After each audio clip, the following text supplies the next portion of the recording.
Committee will come to order. Good morning. We want to thank everyone for being here, and a special thanks to our witnesses who've taken time away from their busy schedules to be here with us today. We're really looking forward to their testimony, and we're here to examine an exciting new phenomenon in our society, the sharing economy. This new economy goes by many names: app, gig, on-demand, peer-to-peer, online platform, and collaborative. We've even heard it called the Uber economy.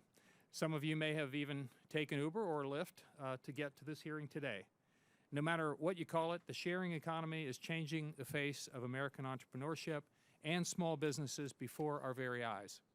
The dizzying pace of this change has presented many new opportunities and new challenges for the millions of Americans who participate in it. These new platforms have dramatically changed the ways companies provide goods and services, giving their workers unprecedented freedom and independence. This new generation of workers want to set their own hours and decide which jobs to take. They may work with one on-demand platform or multiple platforms. They may work alone or pool their resources with others. This is the essence of economic liberty and a testament to the power of the free market. However, in their enthusiasm, these entrepreneurs are running smack dab into the buzzsaw of an outmoded tax code that is not designed to accommodate them. The tax compliance challenges they face have gone largely unacknowledged so far. But as we are hearing from a growing chorus of entrepreneurs, these tax challenges present new and unnecessary obstacles for our small businesses. Some of these new entrepreneurs fail to file their taxes altogether, and when they do, they often pay too much. They don't know that they can deduct certain expenses, or they don't have the records to back up their deductions, putting them at risk for an audit. Unfortunately, the IRS has not been part of the solution for entrepreneurs in navigating this new sharing economy. Too often, it has been part of the problem. Our current tax system isn't working for these new small businesses. In many ways, it's working against them. We can do better, and we must do better. Today, we will explore some of these problems and discuss some potential solutions with this distinguished panel. We're very much looking forward to hearing from the panel here today, and I would now like to yield to the ranking member, Ms. Velasquez from New York, for the purpose of her opening statement. Thank you, Mr. Chairman. Technology has long been a catalyst for entrepreneurship. In keeping with this trend, development of the sharing economy has created new channels for entrepreneurs to sell goods and services.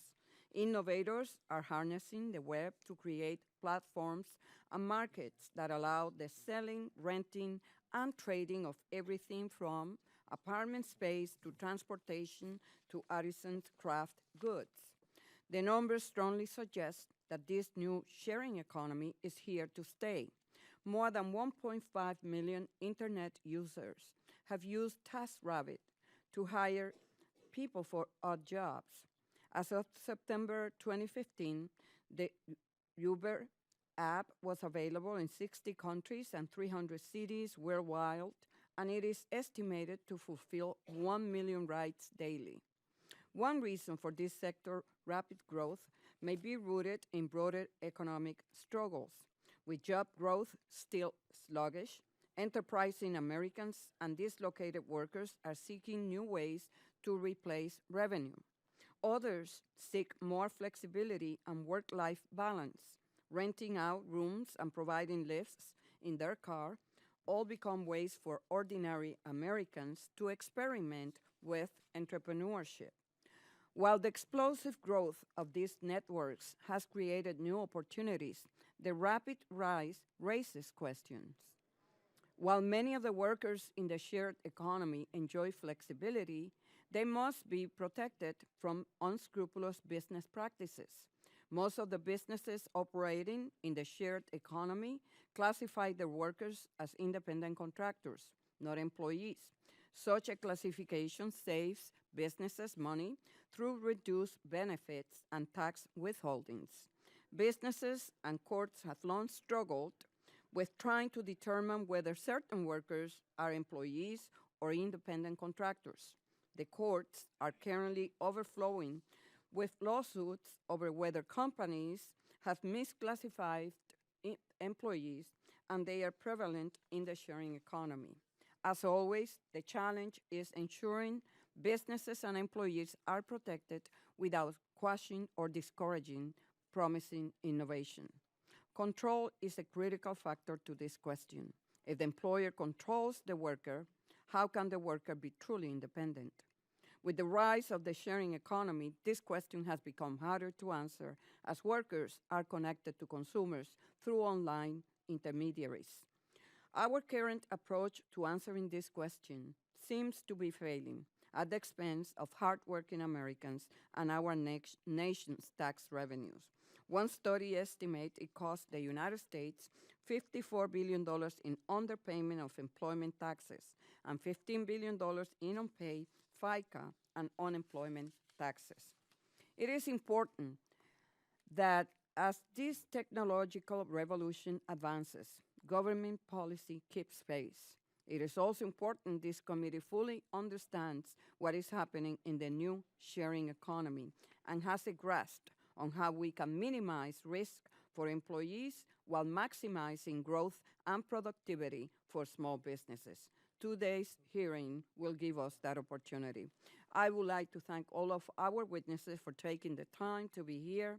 Your perspectives will add significant value as the committee seeks to learn more about the sharing economy.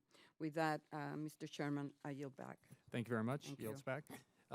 If committee members have opening statements prepared, I'd ask they be submitted for the record. And now I'll take just a moment to explain our timing system, how it works. It's pretty simple. You get 5 minutes each, and then we'll ask questions for 5 minutes. And there's a lighting system on your table there to assist you in that. A green light will be on for 4 minutes, and then the yellow light will come on to let you know that you got about a minute to wrap up. The red light will come on, and we'd ask you to stop then, or you don't have to stop mid-sentence, but if you could wrap up, we'd appreciate it. And I'd now like to introduce our distinguished panel here this morning, and I'll introduce all four of the witnesses before we get started. Our first witness is Caroline Bruckner, Executive in Residence of Accounting and Taxation and Managing Director at Kogod Tax Policy Center at American University here in Washington, D.C.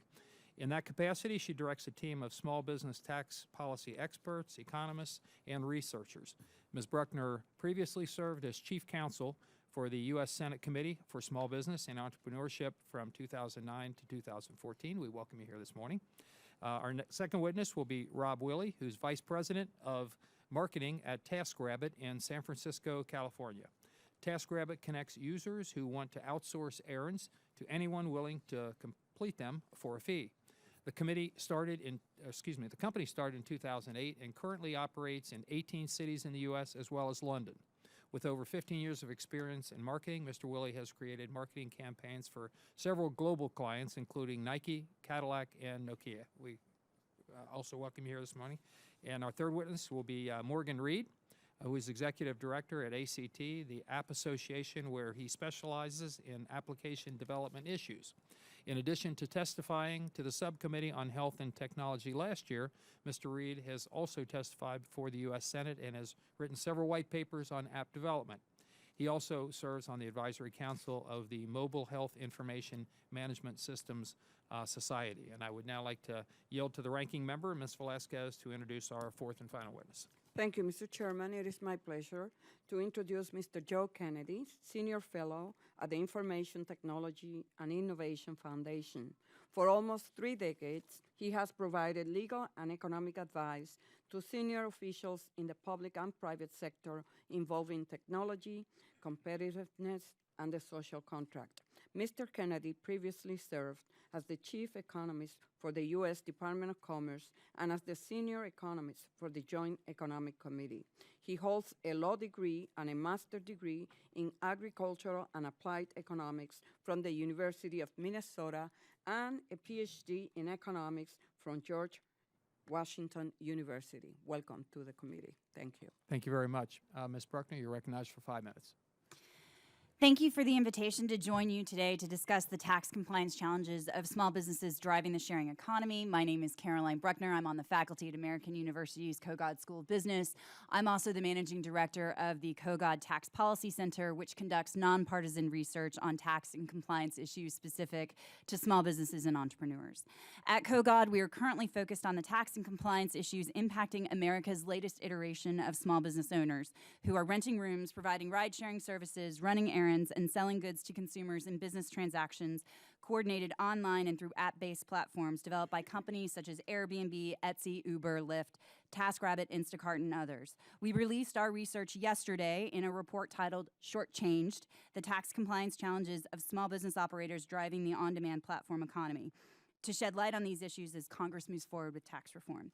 Having spent more than a year investigating these growing problems, we report on what the existing debate has yet to acknowledge: that for tax purposes, on-demand platform economy service providers and sellers are in fact small business owners. And there are millions of them working and earning income in ways that are not readily identifiable by existing government research or publicly available taxpayer filing data. We argue that these issues should be considered by Congress and the IRS, not only because millions of American taxpayers are needlessly burdened trying to comply with an antiquated, outdated tax system, but also because inaction has very real implications on Treasury and IRS's ability to fairly and efficiently collect taxes. A number of findings we reviewed and included in our research are particularly relevant to today's discussion, including, first, more than 2.5 million Americans are earning income in the on-demand platform economy as small business owners every month. This reflects the explosive growth of the on-demand platform economy, but is just the latest example of a 66.5% increase in alternative work arrangements for U.S. workers from 2005 to 2015. Second, although people do cycle in and out of the on-demand platform economy, during months in which people are actively using platforms to earn income, average monthly income ranges from $533 to $314 per month. Third, by and large, the majority of individuals in the on-demand platform economy work less than 15 hours per week. As part of our research, we spoke with dozens of individuals currently participating in the on-demand economy and initiated a survey of the members of the National Association of the Self-Employed, or NACE. Our objective was to assess whether tax compliance challenges exist even among a group of taxpayers who, by their own self-selection as members of NACE, are experienced self-employed small business owners. Their responses indicate a significant lack of understanding of the information available regarding self-employed tax filing obligations. Specifically, our survey revealed that among respondents who had earned income with an on-demand platform company in 2015, which was approximately 22% of all of our respondents, approximately 1/3 did not know whether or not they were required to file quarterly estimated payments with the IRS on their on-demand platform economy income. 43% were unaware as to how much they would owe in taxes and did not set aside any money for taxes on that income. And almost half didn't know about any tax deductions, expenses, or credits that could be claimed related to their on-demand platform earnings. As a result, a significant percentage of these taxpayers could face potential audit and penalty exposure for failing to comply with filing rules that are triggered by relatively low amounts of earned income. Costs to taxpayers can also be quantified in terms of time spent preparing returns and chasing down questions to complex tax questions from the IRS. But we heard time and again from taxpayers, on-demand platform companies, and tax preparers that the small businesses operating in the on-demand economy generally want to be honest and pay what they owe, but that the tools and resources don't exist. Indeed, more than 60% of our survey respondents who worked for an on-demand platform company in 2015 reported that they did not receive a Form 1099-K or 1099 miscellaneous from their on-demand platform, which likely means the IRS did not either. This is not surprising, given that it's entirely consistent with both the Form 1099 miscellaneous filing instructions and the statutory requirements for filing a Form 1099-K. The current tax administration system isn't working for a significant percentage of on-demand platform small business operators or Treasury or IRS. At the root of this problem is a lack of information and understanding of tax filing obligations, which is compounded by an information reporting regime that results in widespread confusion. And these tax challenges are only going to continue to grow to impact more and more self-employed small business owners. Our assessment of the general confusion state of play when it comes to filing taxes on that income earned from on-demand platform work was consistently reinforced by interviews with tax preparers, industry experts, and our own survey. Everyone is losing under the current rules. Both the on-demand economy players and the IRS deserve greater efficiency and less hassle. We can do better. And again, I thank you for the opportunity to join today's discussion and for the work you do on behalf of America's small businesses. Thank you very much. Mr. Willie, you're recognized for 5 minutes. Mr. Chairman, Ranking Member Velasquez, and members of the House Small Business Committee, I'm Rob Willie, Vice President of TaskRabbit. Thank you for the invitation to testify today. More importantly, thank you for the interest in a topic that captures the legal, regulatory, and public policy challenges and that confronts millions of individuals that look to platforms like ours to improve their daily lives. Founded in 2008 by Leah Buskey, our founding member, we set out to revolutionize everyday work. Now, most of us have probably figured out one day or another that we needed a time to have someone help us with yard work, fix a shelf in our house, paint a room, or possibly mow our lawns. And today we've recognized and realized that opportunity, with New York being our largest market and London being our fastest growing market.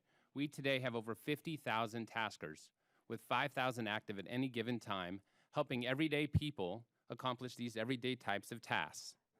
Now, with that said, we are looking to change the face of the industries by consistently representing our taskers and their everyday needs.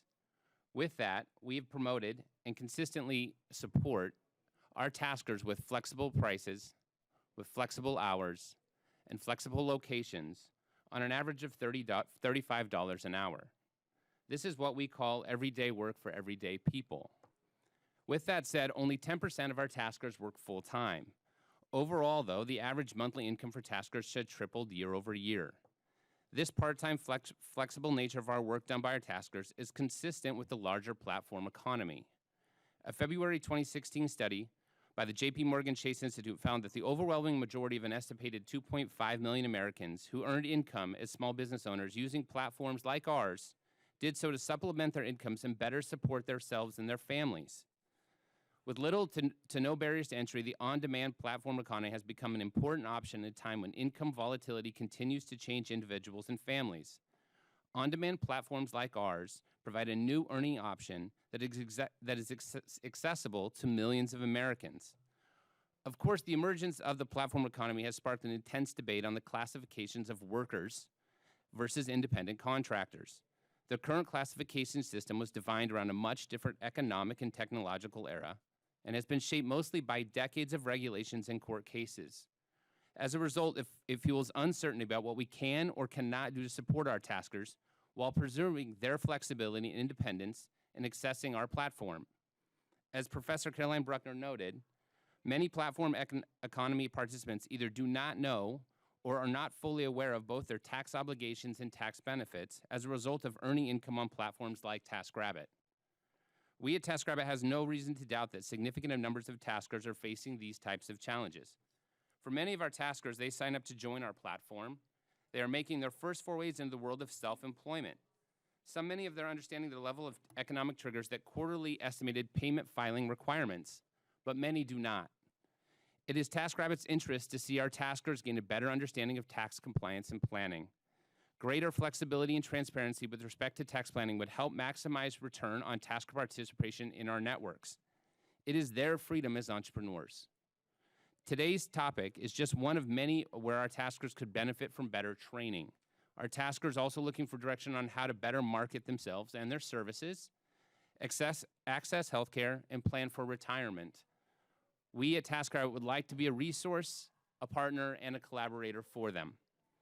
We urge Congress and relevant government agencies to look at innovative approaches to support their participating in this emerging platform marketplace.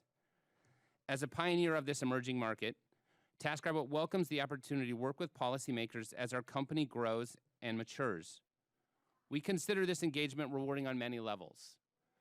Just last month, for example, we became the first technology company to announce we would follow the diversity principles outlined in the Congressional Black Caucus and its Tech 2020 initiative. Mr. Chairman and Ranking Member Velasquez, we thank you for you and your committee's interest in taking the time to understand our business and how it's changing what we call the future of work. We appreciate the bipartisan interest in the platform economy, most notably by the Sharing Economy Caucus, co-chaired by California Congressman Darrell Issa and Eric Swalwell.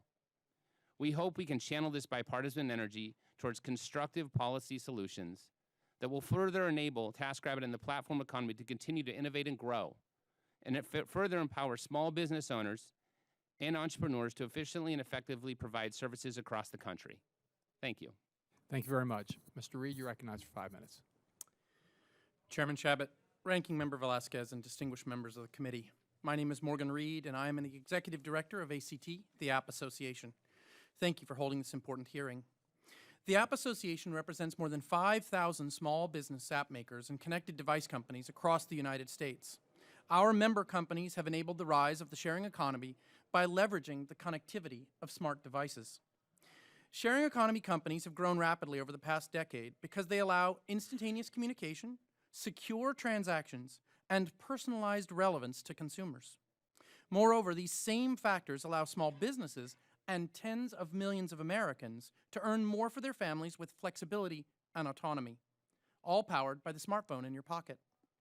But these opportunities will cease to exist if federal regulations hinder the continued growth of the sharing economy. I want to highlight 3 tax policy actions that affect our members. First, Congress and the Internal Revenue Service should take great care to ensure federal tax code enables, rather than stifles, the sharing economy. Specifically, the treatment of all sharing economy workers as employees under the federal tax code would be detrimental, especially to small businesses. Second, small businesses need certainty and transparency in the tax resolution process, including the ability to settle disputes with the IRS in an effective and efficient manner. Legislation like that proposed by Senator Rob Portman can help ensure that outcome. Finally, Congress should ensure fairness by guaranteeing that internet sales taxes are based on the seller's location. We call on Congress to reject proposals that would force businesses to become tax experts for thousands of state and local jurisdictions across the United States. But beyond specific policy requests and legislative language, I'd like to take a moment to illustrate how the move to the sharing economy is far more than a repackaging of existing services. The popular media tends to describe the sharing economy in terms of companies that displace or disrupt an existing business model. eBay replacing the classifieds or the yard sale, UberX replacing the taxi, and VRBO replacing hotels. But this is a false or at least limited dichotomy. The sharing economy not only replaces, but also creates new concepts in how people engage and interact. For example, our member Nomful, a Chicago-based small business, utilizes a sharing platform to connect nutrition coaches from across the country to consumers seeking a healthier lifestyle. Using Nomful's service, dedicated coaches answer questions, set benchmarks, and help consumers meet their health goals. But they do not merely connect you to a nutrition expert. Nomful fundamentally switches the paradigm by getting users to change bad habits through ongoing relationships, not just the once-a-month meeting you would receive with traditional care. Users can take pictures of the food they're eating, share it with their coach, and get real-time feedback and reinforcement. Coaches get insight about their existing habits of the user so that they can step in before a bad decision is made, actively working to prevent diabetes and other health problems. In short, creating healthy habits is relationship dependent. Nomful doesn't exist without the tools that create our modern sharing economy. You would merely have individual nutrition coaches trying to change years of bad habits with static information given in isolated 60-minute sessions. And there's no possible way that every nutrition coach and registered dietitian would create their own software to provide these new tools. Nor could a company writing the software afford to hire an army of nutrition coaches and then hope to create a user base. The only way it works is through a sharing platform, one that allows users to find the help they need, and for the coaches to be able to take as many or as few clients as they want. So as you see, Nomful replaces no existing industry. And there is a story like Nomful's in every single district in America. Each one of you received a packet of baseball cards with companies from your district. Now, not all of them are sharing economy businesses, but they are all part of the revolution taking place. One that is moving high tech beyond just big companies. In fact, our most recent study showed that 82% of the top app companies are small businesses, most of which hail from places other than Silicon Valley. The companies that you have in hand are looking to grow and succeed, each with their own vision of what success looks like. But the success of the sharing economy is predicated on an empowered workforce, one that can choose to drive for Uber and for Lyft, to open up a bricks and mortar location and provide products or services online, and for platforms to be able to attract users through better training, tools, and clients without triggering a change in tax status. We urge Congress to ensure that the rules we follow make sense in an age where the neighborhood yard sale is now nationwide and where a daily client may not live in the same country. The app ecosystem empowers the sharing economy and offers incredible benefits to each and every American, and I look forward to working with you to help advance measures that empower innovation. Thank you very much. Mr. Kennedy, you're recognized for 5 minutes. Thank you for the opportunity to testify before you on the subject of taxes and the sharing economy. ITIF's approach to this topic is driven by three considerations. The first is that while the sharing economy is growing rapidly, it still represents only a small fraction of an increasingly diverse labor market. Second, internet platforms are delivering tremendous value to both consumers and workers. In a survey of over 4,600 workers from 11 platform companies, only 7% said they were dissatisfied with their experience. Workers earned an average of $7,900 over the previous 12 months, which accounted for 22% of their total household income. The average hourly earnings was $28. The third consideration is that the traditional employee-independent contractor distinction no longer serves much purpose for a growing share of today's labor market. Largely by default, the common law test has become the basis for determining whether all of the major federal and state labor laws apply. The result is a large amount of uncertainty and litigation, which discourages companies from supporting gig economy workers and consumers in a variety of ways. Some of the ways that companies have said that they would like to support their independent contractors include training and access to business and financial advice. Such efforts could be enormously valuable to workers who are, after all, for all intents and purposes, running their own businesses. Within the tax field, help with tax advice, record keeping, and withholding would be especially important. The tax laws are enormously complex. Workers need to make a number of important decisions, including what form of business to create, whether to set up a new savings plan, and what salary to pay themselves. They need to determine what expenses are deductible and begin keeping the necessary records. And they need to complete their tax filings in a timely manner. In a survey, 20% of online workers listed understanding tax and legal obligations as one of their top challenges. In addition, these platform companies could add value to both workers and consumers by setting prices, handling transactions, letting parties rate each other, and conducting background checks. Yet such activities are often used as evidence of an employer-employee relationship. Public policy should encourage companies to support their workers' careers, irrespective of the work relationship. If a company offers withholding to all workers, or pays for access to tax or business advice, or extends benefits to independent contractors, why would we want to discourage that by insisting that it must also be subject to minimum wage, collective bargaining, and unemployment insurance legislation? In a recent ITIF report, I argue that there are three approaches that Congress can take to begin modernizing the nation's labor laws. The best option would be for Congress to amend each federal labor law by replacing the common law test with a clearer one specific to that particular piece of legislation. The second approach would be to define a third category of workers, somewhere between an employee and an independent contractor. Finally, Congress could give platforms devoted to personal services a temporary exemption from most labor laws. The workers of many of these platforms are clearly independent contractors anyway under the common law test. The small size of the gig economy and the temporary nature of the exemption reduce any risk to the broader labor markets. The world around us is rapidly changing. Work arrangements will continue to diversify as companies respond. Congress cannot dictate the shape of future work arrangements. It can, however, play a large role in helping workers get the kind of support they need to have good careers that fit into their increasingly complicated lives. Thank you again for the opportunity to appear before you. Thank you very much. We appreciate the testimony from all the panel here this morning, and now we'll ask questions. I recognize myself for 5 minutes. Ms. Bruckner, I'll start with you.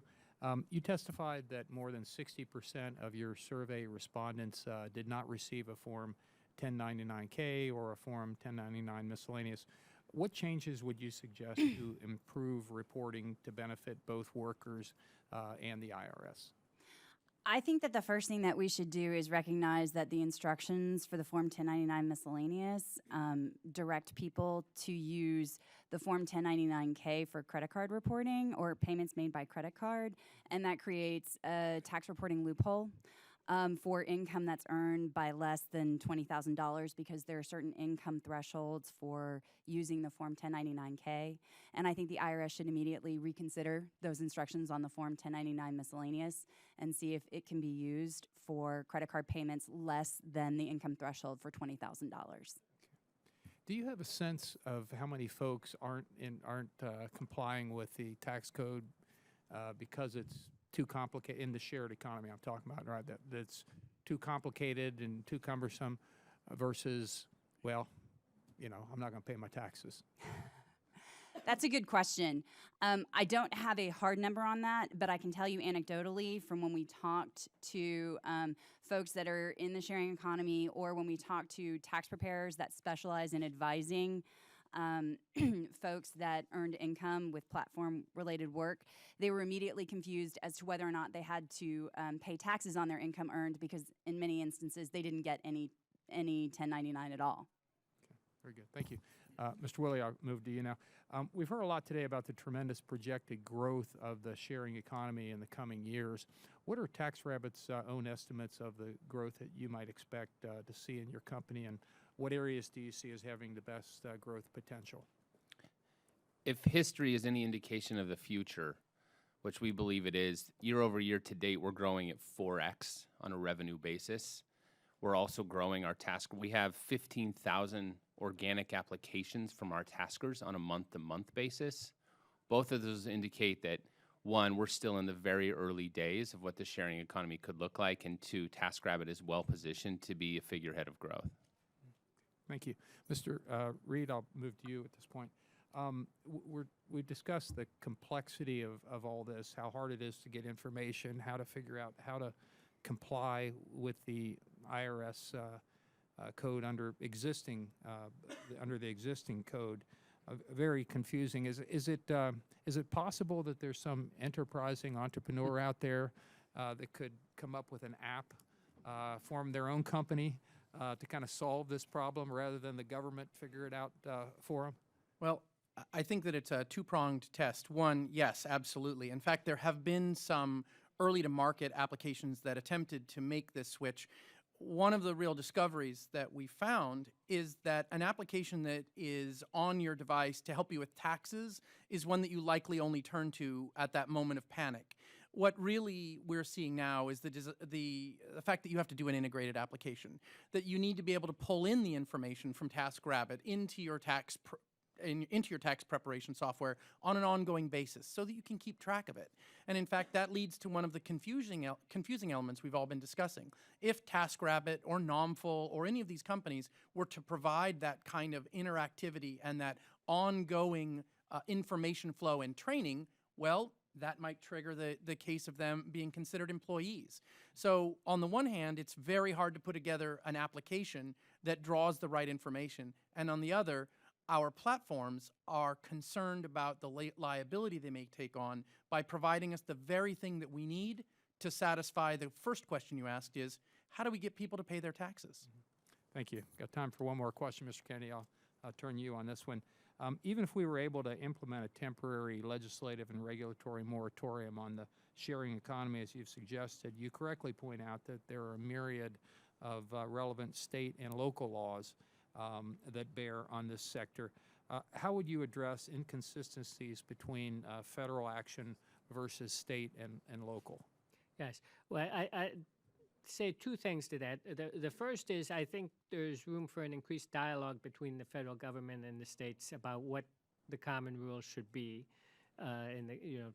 We would like, I think, ideally for there to be consistency at the federal and state levels. And so, encouraging reform at the state level that matches reform at the federal level would be important. And the second is that Congress can, to some extent, preempt state laws using the Commerce Clause. And there's room for debate about where that line is. But I think there is scope for preempting a lot of the state legislation now. Okay, thank you very much. My time's expired. The ranking member is recognized for 5 minutes. Thank you, Mr. Chairman. Mr. Kennedy, in your testimony, you touch on this issue, but I would like to hear more discussion on it. There is a level of complexity inherent in operating a business that straddles the boundary between wage employment and self-employment. What can be done specifically in tax law to overcome these challenges? Is it creating a new hybrid definition of an employee or amending the IRS safe harbor rule? I mean, my personal sort of inclination would be to amend the safe harbor rule to make it, to create a brighter line between, where a particular law applies and where it doesn't apply, so that people know which side they're on. I think you could also, for people who'd only make a little bit of money on these platforms, you could raise the threshold so that they don't need to, they still need to report the income and pay taxes on it, but they don't need to make, say, quarterly payments. So I think there are two hopefully minor reforms that would make a difference. Thank you. Ms. Bruckner, there has been some concern from traditional brick-and-mortar businesses about the emergence of the sharing economy business model and how it affects fairness. While I do not advocate one business model over the other, how do we ensure that actions taken to foster entrepreneurship through new methods do not disadvantage businesses that invested time and money to conform to existing regulations when classifying their workers? I think that the first thing that you can do is promote understanding of what your tax filing obligations are, because people view unfairness when they think that other people aren't paying their fair share. So if we take actions on outreach and education on what income you need to pay taxes on and really promote what your tax filing obligations are, then you're creating an opportunity for people to actually pay their fair share and creating transparency and making sure that folks, be they in the sharing economy or working for a brick and mortar business, are both paying their fair share. Mr. Reed, do you have any comments on that? Well, I think what we all have seen, what the studies have shown from Ms. Bruckner and Mr. Kennedy is that paradigm of bricks and mortar store as a standalone entity is almost non-existent. Sure, there's a corner bodega that sells ice cream and sundries that'll probably always be a very isolated. But in nearly every other business, you are going to have a mixed economy. I started a bike store when I was younger. I still own part of a bike store. Well, we sell part of our equipment online. We get rid of stuff that we didn't sell in the year online. We use services like eBay, et cetera. So what I'm finding is even your corner independent bike store is probably going to have an interaction in this sharing economy. And so while it's important to preserve the rights and the capabilities of those bricks and mortar store, we have to understand that we are merging into an always connected, always online, and candidly always selling economy. Mr. Kennedy, your views on that? Yeah, I think, I mean, Mike. I think you're somebody who's paid $1 million for their medallion in New York probably feels, a bit aggrieved that Uber is competing. But I think if you look at it objectively, Uber is a better model. They're reducing prices. They're serving neighborhoods that traditionally haven't been served so well, and the riders seem to think it's a better experience. And so the answer, I think, is not to go backwards into the traditional model, but to free up, the traditional taxi cabs and brick and mortar businesses so that they can participate more in the online experience. And you see the taxi cabs actually, starting to put out their own apps now. And so, reforming some of the traditional laws and traditional regulation, I think, would be a more appropriate response. Thank you. Ms. Bruckner, if workers are found to be misclassified, what are the current penalties under the tax code? Would they then be penalized automatically under other laws, like the Fair Labor Standard Act as well? Our research did not look at the misclassification legal implications. We think that that is a part of the debate that impacts a very small segment of the overall sharing economy, and that there are much larger, broader implications for the growing numbers of independent contractors, freelancers in general. Our research focuses specifically on the existing tax compliance challenges of those folks that are operating as self-employed small business owners generally. There are absolutely misclassification that occurs in every industry at every pay grade, and there are extensive legal ramifications, but we focus first and foremost on the smallest of the small business owners and what their tax challenges are. Thank you. Thank you, Mr. Chairman. Gentlelady yields back. Thank you. Gentleman from New York, Mr. Gibson is recognized for 5 minutes. Except he's not here. Okay, who's next on our side? Okay. The gentleman also from New York, Mr. Hanna, is recognized for 5 minutes. This is a fascinating topic. The underground economy, as you know, is growing. And part of this whole conversation has to do with noncompliance. You said $2.5 billion of unreported potential income. And yet there's unanimity that the tax code, if not encouraging this, isn't caught up to the issue. So you have the government's desire to eliminate the notion of independent contractors, so they all fall under the auspices of the companies that are helping them open these businesses, right? And yet that doesn't solve the problem. And I'm interested that there is an issue there. I mean, the IRS to go out, and people aren't sending 1099s because they don't require them under. So who's really breaking the law here? Are they looking at the credit card threshold? And if they are, how would they even know it? I mean, let's face it. So you're saying uniformly that people aren't complying, implying that they're uninformed, but we all know we have to pay taxes. We all know that if we have income, we owe somebody something, or at least a report saying we fell under certain. So I don't buy that people don't know that they owe something to someone. And I do think there's Ms. Velazquez said that, there is a subtle incentive to make everybody a private contractor, because look at what you avoid, the whole FICA issue, the health insurance, all those things, So I think it's a really complicated issue. I'm interested in any response you might have, Ms. Bruckner, because it's not, I mean, who wouldn't want to be like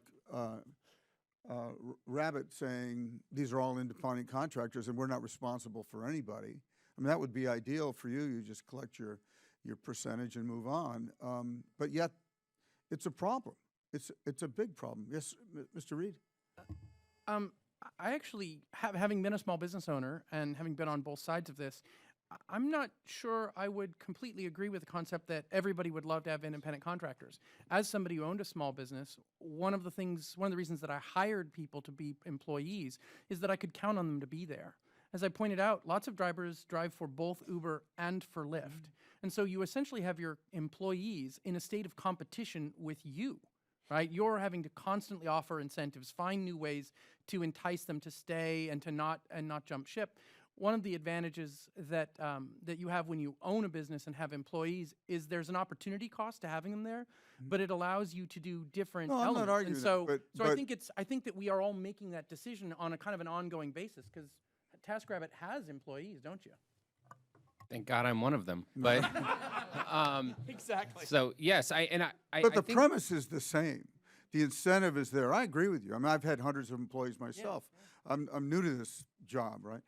So I get it. But we have to find a way to disincentivize the companies from doing that inappropriately, and at the same time find a way to help people pay what they're owed, because the IRS can't run around chasing down everybody who owes them $500. I don't argue that we need to create the right set of incentives for both companies and for 1099 or taskers, as we call them, contractors, to have the right benefits and right access to whatever they choose. But legitimately right now, our taskers are telling us the one thing they value most is flexibility. And in order for us to provide that flexibility, they need to be 1099 contractors. One of the gating factors to, however, them filing their taxes or receiving training in any other regard, whether that be professional services, learning how to be better handymen, understanding how to market themselves, is this inability to work directly with them around training. And that is ultimately one of the barriers to, I think, the issue we're talking today, and more broadly around how to interact with this workforce in a meaningful way. Do you agree with that, Mr. Kennedy? Yeah, and I would also, Mike. sorry, I would also add that if you're talking about withholding taxes or providing, say, healthcare benefits, the economic evidence is that the employee ultimately pays for that in reduced take-home pay. So it's not really the employer that's benefiting, it's possibly the employee. And so I think there is, one of the reasons I suggested the temporary exemption is because I think there is real scope for the companies to come forward in certain areas and have a closer relationship with their employees. And tax is one of them, because all the records are electronic, and so providing the IRS with the information is very, Sure. is almost costless. But the companies are afraid that this will come back to bite them later in the form of a disgruntled worker saying they were misclassified, or an agency coming and saying you didn't do this or that. And so, Sure, and with workman's comp, there's a Gentleman's big time's incentive. expired. for that. Gentleman is Thank granted an additional Sorry. minute to wrap Oh, up. thank you. Thank you, Chairman. I get all that, but I just one last thing: the Affordable Health Care Act, regardless of how you feel about it, it impacts it in an enormous way with people in marginal positions and income. The potential to have the cost of that particular health care grow is incredible to me, just from what we read all the time. So thank you. My time's expired. Thank you. Gentleman's time's expired. The gentlelady from California, Ms. Hahn, is recognized for 5 minutes. Thank you, Mr. Chairman, Ranking Member Velasquez, for holding this hearing. I agree with my colleague, Mr. Hanna. This is an interesting topic, and certainly there are a lot of changes underfoot in how small businesses are operating, how they're going to be paying taxes, how they impact the consumer. So it is really interesting. One of the things, Professor Bruckner, I wanted to ask you, because you noted in your testimony that 22% of the members of the National Association of the Self-Employed responded that they work with an on-demand platform company like Uber or Airbnb. And of that 22%, almost half did not know about any tax deductions, expenses, or credits that they could claim related to their on-demand platform income. And while most of the discussion so far has been whether or not they're paying their taxes, in general, what kind of tax deductions, expenses, or credits can be claimed for those in that industry? And also, what can we do to maybe better educate this group on the availability of some of these savings? So that's a great question. Starting off with the most obvious answer is when you drive for a business, in many instances, you can deduct the miles that you drive. And the question is, do you deduct actual miles that you drive, or do you deduct using a standard deduction formula that's in the tax code? In addition, depending on where you work, if you are selling goods online, but you produce those goods from outside of your home, can you take advantage of the home office tax deduction? Are there other startup expenses that you might qualify for under the code for being able to expense in becoming your own small businesses? it was really surprising to us that this experienced, self-identified, self-employed population wasn't aware. At least half of them weren't aware of these potential deductions and expenses and even tax credits that could apply to them, which means that they could be very well leaving money on the table when they go to file their taxes. Thank you. I was going to ask Mr. Wiley from TaskRabbit. I know we're talking about taxes in this session, but I just was going to have the opportunity, since you're here, love the business model, love the concept. If only our kids would do their chores, we wouldn't have to hire taskers. But one of the concerns that I think some of us have is, background checks of some of those who are now becoming taskers and coming into our homes. Can you walk us through how TaskRabbit vets and administers the background checks for these taskers? Sure. So trust and safety, I think, holistically is clearly one of our company's biggest priorities. And I think it's important to state that as we look at a variety of things that happen on our marketplace every day. Clearly, us recruiting and or onboarding taskers is something that operationally we look at every day to make sure that is the best process possible. In doing so, like I mentioned, 15,000 taskers or potential taskers apply to work in the marketplace every month. And what that includes is the submission of a form online with basic contact information, of which which includes their Social Security, which we do a background check, which currently they pay for. Then we, based on that process, they then come in person for a 1-hour orientation to learn the processes and procedures of our marketplace, as well as how to use the Tasker app in order to answer for potential work. Thank you. Let me just also follow up. I'm running out of time, but it's fascinating that we're talking about $35 an hour. I mean, that's like 5 times the federal minimum minimum wage. It's incredible. And you've stated that thousands of applications are coming to you really without any direct recruiting or marketing. So I'm thinking about particularly in the district that I represent in Los Angeles, there are a lot of folks who are looking for work. Many of the neighborhoods are low-income neighborhoods. How can you reach out to some of those other communities in our country who seems to me be perfect to find some of these jobs? What can you do to help people find some of these good-paying jobs? It's a great question, actually, and we thank you for your support in the city of Los Angeles. You are one of our largest markets. Well, I don't have any comment on that. However, I think you're right. There is more potential and opportunity for us to broader outreach, to have a broader portion of the market or of the population find new work opportunities, and we consistently support that with, 1, a livable wage.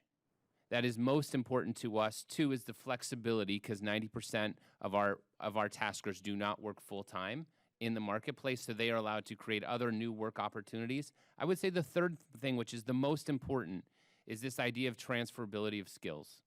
If we consistently can train those that work as taskers in the marketplace with broader skill sets for them to take on and in the future then do bigger, broader things, not only does our existing marketplace benefit, but as do consumers and what we call clients to receive better services. The gentlelady's time's expired. Thank you very much. I yield back. Thank you. The gentleman from Mississippi, Mr. Kelly, is recognized for 5 minutes. Thank you, Mr. Chairman, and thank the ranking member, and thank this distinguished panel. I really appreciate you being here today. I'm going to kind of vary a little bit. People don't like change, and governments don't like change. And so I'm talking to some of the other comments that I've heard, and this is a system that works, but it's different. And I see the same thing with overtime rules with small businesses. What governments don't understand, they try to make fit into their mold, into their box. And the net reality is it doesn't work in that box. So they've got to adapt to the sharing system and to the small businesses and not try to adapt them to the rules that apply to everyone else. And if we do that, if we try to force small businesses or sharing economies to be a part of the regular tax process or agency process, what happens is you fail because we try to insert ourselves. We need to change, not ask you to change. What I find interesting is the sharing economy is very tangible. The other thing that I find very interesting is it applies to people either as a second job or a supplemental income, not as their primary. So a lot of times they are paying taxes in a primary job. They have health care in their primary job, but it's very flexible. And I think, Mr. Reed, I think you hit it. Flexibility is the key. We absolutely have to be flexible because most of these people are students, they're retirees, they're stay-at-home moms, they're soldiers' wives, they're people who may be moving locations or either tied to a location and tied to other duties, and so that flexibility is the most important. What can we as a small business committee do to make it easier, to make sure that the people who want to and should pay their taxes pay them, but also that we keep open that flexibility? And I'll start with you, Ms. Bruckner. Well, I think holding a hearing on this is a good start. I think first and foremost, we need to be educating other members of Congress about the sharing economy and about the fact that it's just not a millennial phenomena. If you talk to the platform companies, some of the fastest growing cohorts that they see across the board are baby boomers. This is affecting all sectors of our population. And as you point out, generally, these are people that are doing this part-time or as a secondary source of income, and the hassles that they have to face complying with their tax code obligations are something that we definitely should consider moving forward with how do we make life better for the American taxpayer going into tax reform. And any other comments from the panel? I think that one of the key elements that we've touched on considerably is ensuring that the IRS allows us to provide the training so that we get these people to understand their obligations. I think it's ironic that here we are having a panel about how do we get people to pay their taxes, and yet, as Mr. Willie talked about and as our members have discussed, we're concerned that in order to make it easier for them to understand how to pay their taxes, we might actually destroy the very business model that allows them to have that flexibility. So if there's one conundrum out there that exists, it's the idea that we could find ourselves in the wrong classification trying to help the IRS do their job. And this is one of these things. I think the sharing economy is great, just like I think small businesses. And sometimes I think people are threatened. And rather than try to get better at what they're doing, if you're getting your tail kicked, you don't make the other team change the rules or quit playing. You get better at what they're doing, and you steal or copy or whatever you want to call it, and you get like them. I'm going to go back. Professor Bruckner, while the federal government works to catch up to assist in the needs of a growing sector of the economy, is there anything that this committee or various agencies involved can do educationally to inform taxpayers? While we work to make the guidance more clear, here's what we should be, or what should we be doing in the meantime? I think that the number one thing that the IRS can do is start working through its relationships with third-party preparers and with tax preparers, educating them, because in many instances, they don't even know how to advise customers that come in and need help with their taxes related to their sharing economy income. I think leveraging those third-party relationships and increasing outreach and education to even tax preparers and folks that are engaged in that industry would be a great start. And then finally, Mr. Reed, I'm going to let you comment if there's time, but one of the things is sales tax is a big issue. Mm-hmm. And I think we can't just say it's better where it originates or better where it ends up, because a lot of localities and county governments and county municipalities rely on that sales tax to have governments and other things that form and function and service their people for services, police and fire department. I think we need to have a healthy discussion on that to determine what the best answer is. And with that, I yield back, Mr. Chairman. Thank you. The gentleman yields back. The chair would be remiss if I didn't mention an irony of this. We're talking about the IRS here this morning, what we need to do to adjust. And the committee that I left to come here currently, the topic there is whether or not we should impeach the IRS commissioner right now. So it's just kind of boggles your mind. But that being said, for the record, We will now recognize the gentlelady from North Carolina, Ms. Adams, who is the ranking member of the Investigations, Oversight, and Regulations Subcommittee for 5 minutes. Thank you, Mr. Chair, and thank you, Ranking Member Velasquez, for hosting the hearing, and thank you also to the participants today. The sharing economy is certainly a new aspect of our economic system that we must pay close attention to in order to properly provide effective oversight with regards to worker classification. Ms. Bruckner, to start, worker classification is nothing new in labor law. In fact, last year, Utah and Arizona forced construction companies who were labeling workers as independent contractors instead of employees to pay more than $700,000 in back wages and damages. So what makes the sharing economy harder to regulate than the traditional workforce?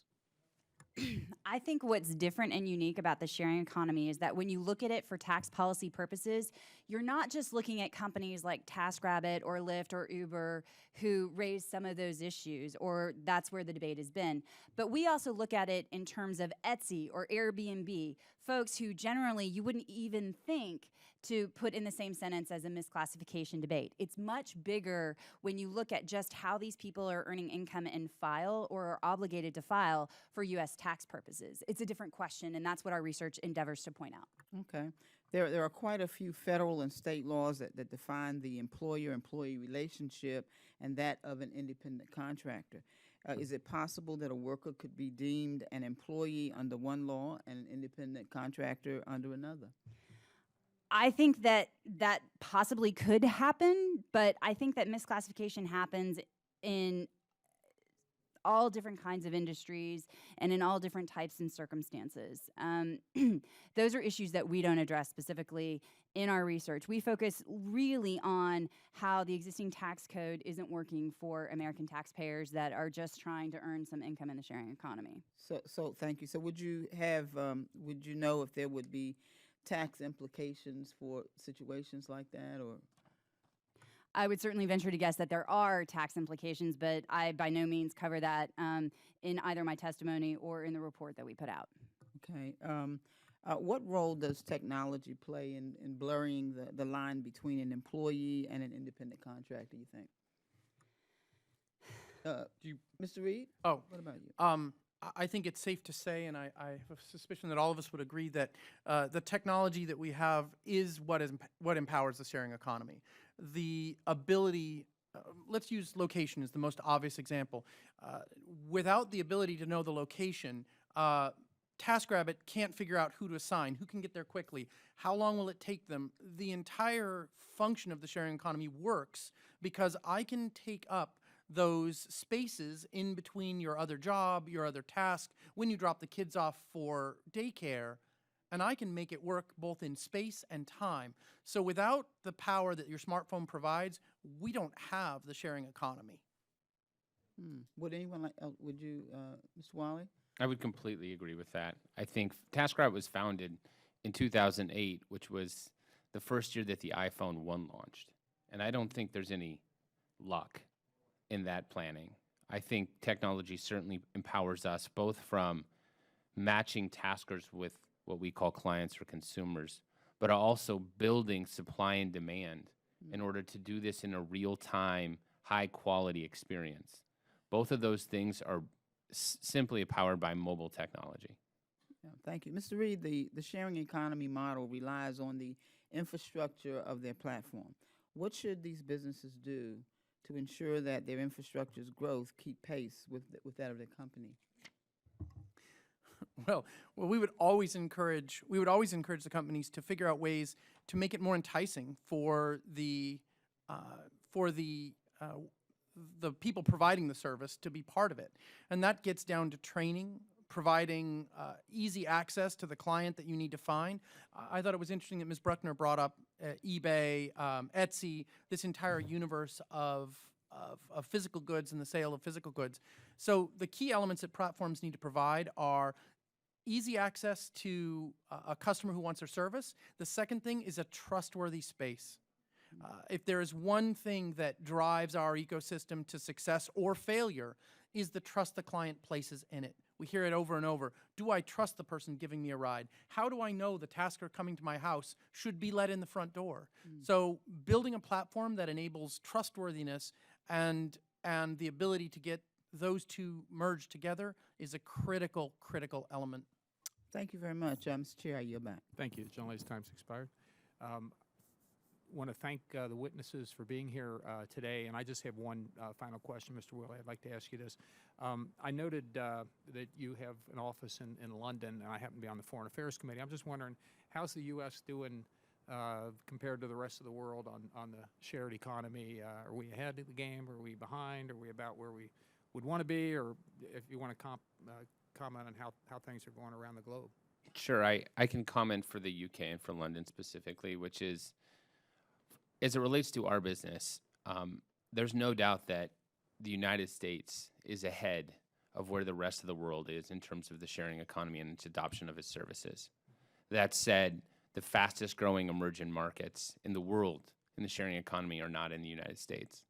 Specifically for us, London is our fastest growing market.